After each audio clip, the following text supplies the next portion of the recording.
Moi! Multa kysytään aika usein, onko olemassa muille kielille tällaista oppimismateriaalia, eli voiko muitakin kieliä oppia tällaisen luonnollisen oppimistavan avulla. Niin kuin ehkä tiedätte, mä oon maininnut tämän parissa videossa, mä itse löysin tämän metodin, kun mä opiskelin italiaa.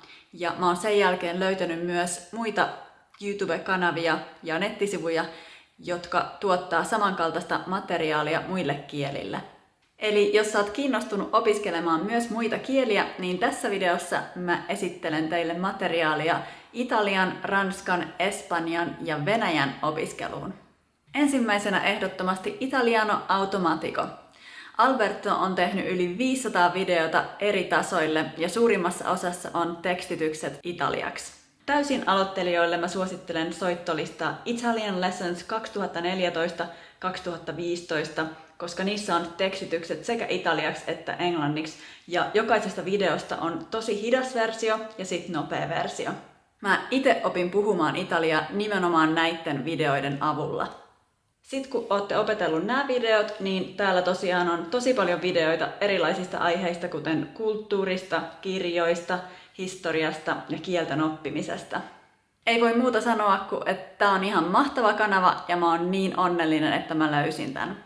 Sitten seuraavaksi Français Authentique, eli kanava ranskan opiskeluun. Mä en itse oo käyttänyt tätä, koska mä puhun jo ranskaa, kun mä satuin löytämään tän, mutta tää käyttää tosiaan sitä samaa oppimismetodia. Johannilla on kans yli 500 videota ja kaikissa on tekstitykset ranskaksi. Sulla täytyy siis olla jo jonkinlainen pohja, koska näissä videoissa ei ole englanninkielistä käännöstä. Mutta Johan puhuu tosi hitaasti ja selkeästi, joten jos sulla on edes vähän jotain pohjaa, niin sä alat tosi nopeasti ymmärtää, mitä niissä sanotaan. Täällä on siis soittolistoja monesta eri aiheesta, kulttuurista, sanonnoista, ranskan kielestä, kielten oppimisesta ja itsensä kehittämisestä. Joten jos haluatte oppia ranskaa, käyttäkää ehdottomasti näitä videoita.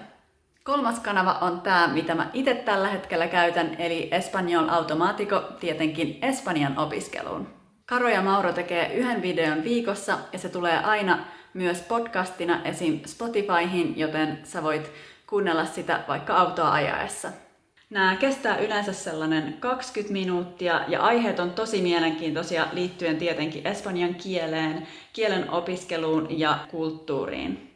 Näissä ei ole tekstityksiä, mutta sä pystyt lataamaan transkriptiot niiden nettisivuilta tai aktivoimaan automaattiset tekstitykset YouTubessa. Mä oon huomannut, että se toimii tosi hyvin, koska taaskin nämä videot on puhuttu tosi hitaasti ja selkeästi. Sulla täytyy siis olla jo jotain pohjaa, mutta mun pohja oli esimerkiksi se, että mä puhuin italiaa ja ranskaa, mutta en siis yhtään espanjaa. Siitä huolimatta mä aloin ymmärtää tosi nopeasti jopa ilman tekstityksiä. Joten pohjaksi riittää ihan hyvin myös se, että sä puhut jotain toista kieltä samasta kieliperheestä. Viimeisenä mä näytän teille sivun Venäjän opiskeluun. Mä itse en siis opiskele venäjää, mutta mä satuin löytämään tämän sivuston Learn Russian with Max.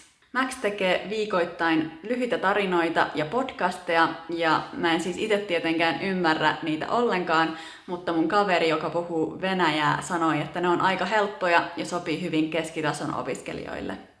Tässä oli mun suositukset, mutta mun täytyy vielä mainita kanava Easy Languages ja niiden erityiset kanavat eri kielillä.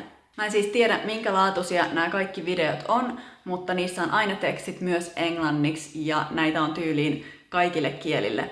Paitsi suomelle, mutta onneksi teillä on muut.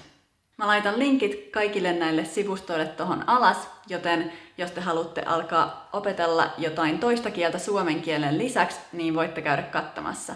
Varsinkin näin koronan aikaan sulla on ehkä enemmän aikaa käyttää kielten opiskeluun. Pitää nähdä asioiden hyvät puolet. Eipä muuta siis tällä kertaa. Toivottavasti tykkäsitte. Moikka!